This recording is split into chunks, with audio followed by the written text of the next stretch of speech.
Пайгамбарыбыз ак көңүл болгон, ак светти жакшы көргөн. Мен бирок сөз кыла турган маселе кара свет. Эмне үчүн адамдар кара түстү жакшы көрөт? Өзгөчө биз кыргыздар кара түскө жакынбыз, а? Эмне үчүн президенттер, күчтүү адамдар кара түстө жүрөт, кара түстөгү машинада жүрөт, кортежде жүрөт десеңиз, биринчиден ал тыңдык, урматтуу мекендешим. Күндүз дагы машина жолго ар кимге чагыла бербейт, а түндө эч кимге көрүнбөйт деген маселе. Экинчиден, кара түс ар дайым серьезный көрсөтөт адамды. Сүрдүү көрсөтөт, а? Кара адамдан түшүп кетсе, кара машинадан түшүп кетсе бир башкача мамиле болот. Кээ бирөөлөрдүн мамилеси. Ошондой болуп калат чындыгында. Бул дегени мекендештерим карага басым жаса, кара капкара болуп, кара болуп алуу деген маселе жок. Ар дайым ак аракет кылышыбыз керек. Бул реформада дүйнө маселесинде психологияга басым жасап карага аракет кылышат, бирок актан калары жок.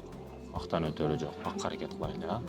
Кышта биз курткалар баардыгыбыз кыргыздар капкара болуп кийинип курткаларыбыз кара, бир агы жок. Акка басым жасайлы мекендешим. Ич кийимден баштап сыртыбызга чейин ак кылайлы, а? Жан дүйнөбүздөн баштап жүзүбүзгө чейин ак кылайлы.